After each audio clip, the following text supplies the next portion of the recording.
Monsieur Plantier, avez-vous changé d'adresse Adresse postale? Alors, je sais que récemment, vous avez déménagé, mais si je vous demande ça, c'est que vous n'étiez pas présent au dernier repas entre la ville de Nîmes et le propriétaire de la Coupole. Donc, Objectif Gare voulait savoir si votre invitation s'était perdue en route ou si vous n'étiez tout simplement pas invité.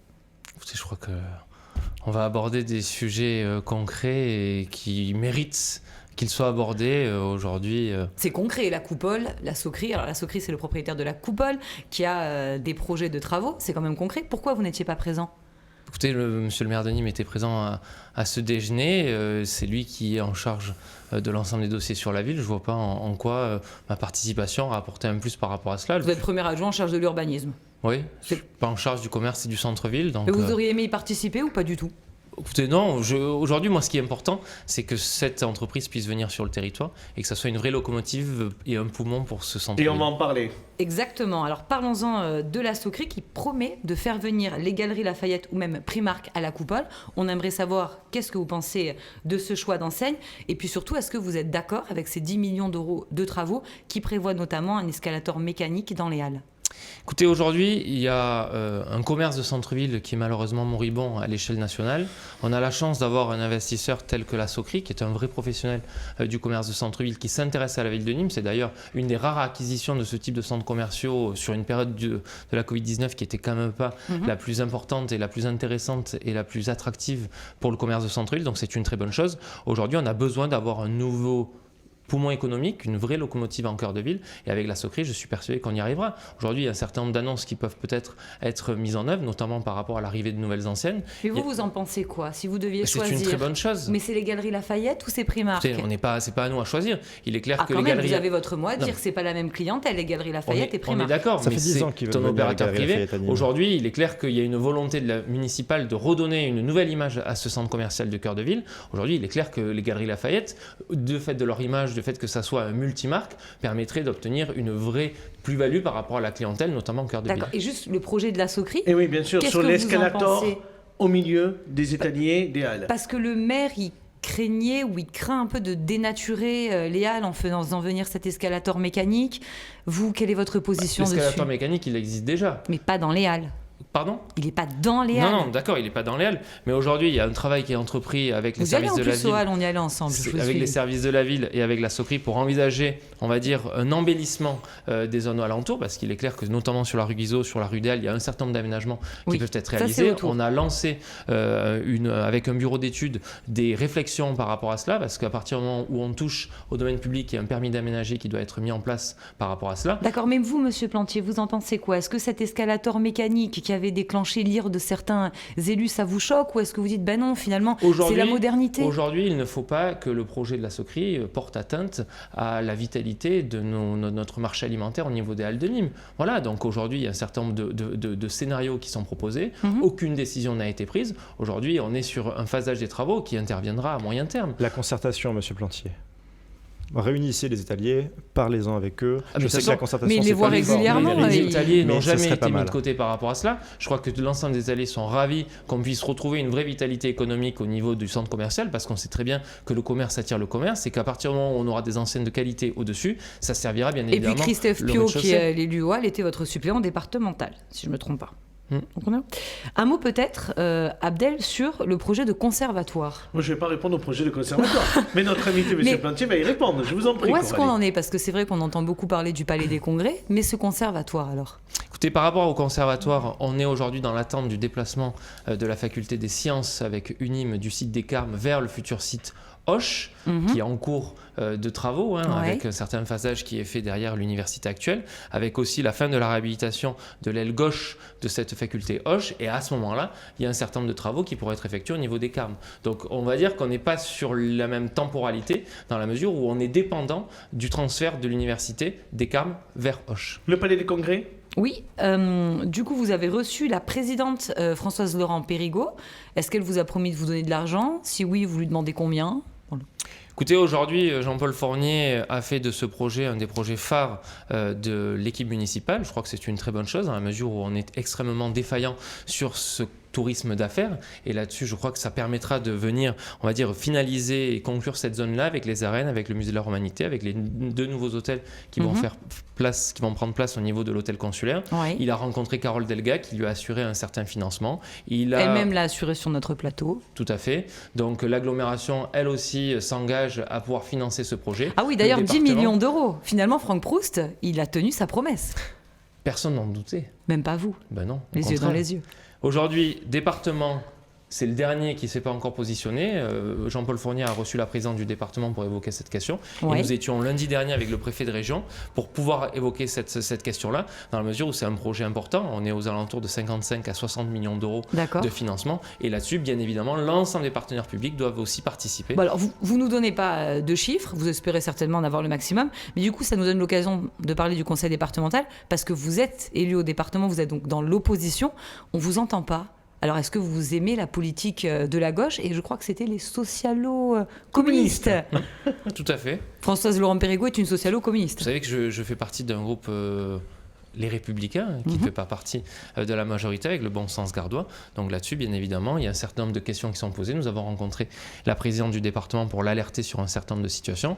Aujourd'hui, force est de constater, et je l'ai dit d'ailleurs à certains des représentants, que malheureusement, le département n'a pas sa place sur la politique nîmoise. Malheureusement, ils ne nous soutiennent pas assez. Et j'espère que ce type d'aide, notamment au niveau de l'aide du Palais des Congrès, permettra de, on va dire, compléter cela et surtout qu'on puisse mettre en place des projets. Je pense notamment au parc Ménier de Salinelles, je pense notamment aux pénétrantes des villes.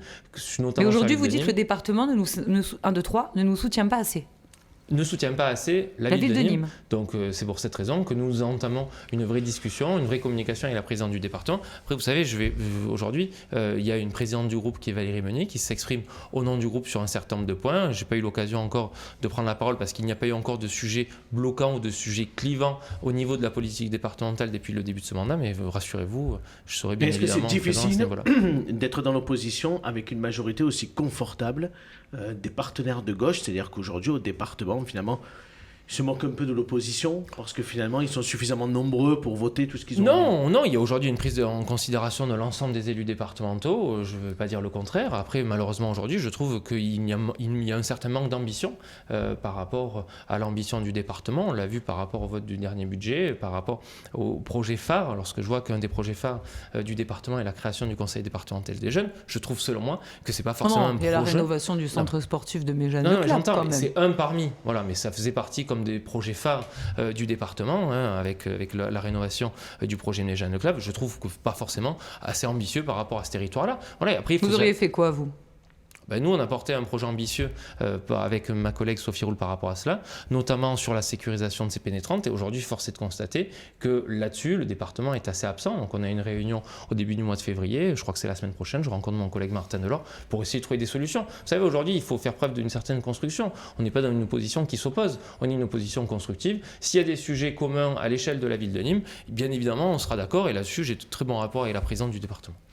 Coralie, je vais vous redonner la parole dans quelques instants. Vous allez interroger notre invité sur Valérie Pécresse, mais je vais donner tout de suite la parole à Yoann pour qu'il vous pose sa question. Et je vais l'interroger également sur Valérie Pécresse. Vous connaissez, j'imagine, Damien Abad, député LR de l'Ain, également gardois d'ailleurs. Vous connaissez également Patrick Caram, j'imagine, bras droit de Valérie Pécresse. Ces deux personnes donc, sont dans l'équipe rapprochée de Valérie Pécresse, entretiennent des liens avec l'islamisme de manière très dangereuse. L'un, pour Damien Abad, affiche son soutien aux islamistes dans sa circonscription, puisqu'il soutient et il s'est fait d'ailleurs photographier de nombreuses reprises à la mosquée d'Ambrieux. Cette mosquée qui a fait la promotion sur ses réseaux sociaux d'Al Ataïmin, prédicateur qui prône la mort des homosexuels et des mécréants. Patrick Caram, lui, est un fervent soutien de l'islamiste Mohamed Enish. Mohamed Enish, rappelons-le quand même, c'est il était le recteur de la mosquée de Pantin. Cette même mosquée, qui a diffusé la vidéo de Samuel Paty qui a valu sa mort. Aujourd'hui, ma question est la suivante. Comment aujourd'hui Valérie Pécresse peut-elle encore avoir dans son entourage des gens aussi dangereux, aussi néfastes, qui jouent de manière très dangereuse avec l'islamisme ? Malheureusement, M. Gillet, encore une fois, on retrouve la caricature de la politique. Mes propos sont-ils vrais ou faux? Écoutez, je vous laisse maître et responsable de vos propos. Aujourd'hui, je pense que le débat tel que nous devons l'avoir mérite un petit peu plus de hauteur. Aujourd'hui, il est clair, on en a évoqué notamment cela lors de la première partie de l'émission. Il y a un problème par rapport à une certaine forme d'islam, et notamment l'islamisme radical. Je crois que malheureusement, aujourd'hui, au vu de l'actualité, par rapport à un certain nombre d'actes, ce sont des choses qui sont sur le débat, qui sont sur la table. Il faut absolument qu'on puisse s'emparer de ces questions-là. Après, on ne va pas rentrer dans ce type de polémique. Aujourd'hui, je crois que Valérie Pécresse... On est à l'aube d'une élection présidentielle. Comment on peut avoir confiance en Valérie Pécresse pour lutter contre l'islamisme, alors même qu'elle est entourée de personnes qui jouent des jeux dangereux et qui soutiennent officiellement et qui s'affichent avec des islamistes? On a entendu. Aujourd'hui, Valérie Pécresse a un projet extrêmement ambitieux, notamment en matière de sécurité, en matière de justice, notamment pour mettre fin à une immigration qui n'est pas contrôlée aujourd'hui, notamment par rapport à sa proposition de loi constitutionnelle qui permettra de mettre en place des quotas migratoires pour mettre un terme à un certain nombre de pratiques par rapport à cela. Je crois qu'il faut se dire les choses. Voilà. Il y a un certain courage d'action. Malheureusement, je pense ce qui vous dérange le plus, c'est qu'aujourd'hui, c'est la seule qui est en capacité d'incarner une vraie alternative au gouvernement actuel. C'est la seule aujourd'hui candidate qui est en capacité de se qualifier au second tour, et c'est surtout la seule qui est capable de battre Emmanuel Macron au second tour. On lit pas les mêmes sondages, parce que depuis un mois, il n'y a pas un seul sondage qui l'a donné au second tour. Vous savez, les sondages, vous savez très bien que c'est une indication extrêmement imprécise. Il faut aborder cela avec une certaine humilité, comme vous l'avez dit tout à l'heure. Nicolas, votre question à notre invité Julien Plantier. Oui, moi je vais recentrer un petit peu plus le débat sur Nîmes. Vous êtes premier adjoint délégué à l'urbanisme. Vous avez donc un rôle qui est quand même d'assurer la bonne organisation urbaine de la ville dans le but de répondre aux besoins de la population. Si je ne me suis pas trompé, c'est à peu près la définition de l'urbanisme. Du coup, je voulais vous demander, puisqu'on a eu ces débats-là, vous avez eu ces débats-là avec Aurélie juste avant, pourquoi est-ce que vous axez votre politique sur le centre-ville et sa valorisation touristique, et à côté de ça, vous délaissez les quartiers populaires, en témoigne l'état de la voirie, l'état des ordures ménagères dans les rues, ou encore l'abandon des services publics, ou les logements insalubres. Logements, d'ailleurs, je me permets simplement de féliciter Matani Marzouk, qui est venu sur ce plateau et qui a poussé un cri du cœur pour les logements insalubres. Je voulais soutenir son discours parce que je l'ai trouvé très émouvant. C'est notre témoin du jour qui est venu la semaine dernière. Voilà, donc, pourquoi est-ce que dans une des villes les plus pauvres du pays, vous continuez d'axer votre politique sur les centres-villes tout en délaissant les quartiers populaires qui se paupérisent? Écoutez, M. Pellegrini, moi je veux bien tout entendre. Je peux comprendre qu'il y a un certain nombre de choses qu'on n'a pas forcément bien faites. Je crois qu'en tout cas, la marque de fabrique de Jean-Paul Fournier depuis 20 ans, c'est à la fois des projets structurants, on en a parlé pour certains, le Palais des Congrès, Arène Esplanade Feuchères, la rénovation de Jean Jaurès, mais c'est aussi bien évidemment de la proximité. Aujourd'hui, certes, il y a une volonté de développer le centre-ville, et je crois que là-dessus, on sera tous unanimes pour dire qu'il y a absolument une nécessité par rapport à cela, parce que c'est le cœur économique de la ville. Mais quand vous me dites qu'on ne soutient pas un certain nombre d'initiatives, notamment sur les quartiers populaires, excusez-moi, mais il y a quelques semaines, juste avant les fêtes de Noël, la ministre du Logement est venue sur site, sur Nîmes, pour signer la convention de rénovation urbaine du NPNRU, qui va permettre d'avoir une enveloppe de 470 millions d'euros pour le développement de nos quartiers populaires. Puis c'est un Val-de-Gourche, un Bas-d'Avignon, Mas-Demain. Ajouter à cela une enveloppe supplémentaire d'un peu plus de 110 millions d'euros de la part de l'État dans le cadre du Nord-Côte d'intérêt national pour régler cette problématique par rapport au logement insalubre et surtout pour régler la question des copropriétés dégradées au sein de ces quartiers. Donc ça représente quand même près de 600 millions d'euros. La ville de Nîmes est une des partenaires financiers qui met le plus d'argent autour de la table avec l'État, avec la Nîmes Métropole et avec l'ensemble des partenaires publics. Donc aujourd'hui, malheureusement, je ne peux pas vous laisser dire ça. Aujourd'hui, vous parlez de la question de la voirie qui est dans un état déplorable. Il y a quand même près de 6 millions d'euros par an de voirie de proximité qui est consacrée à ce budget-là. Bon, après, si voilà. On a fait l'ANRU et s'il y a ce deuxième plan, c'est que le constat était assez alarmant. Bien sûr.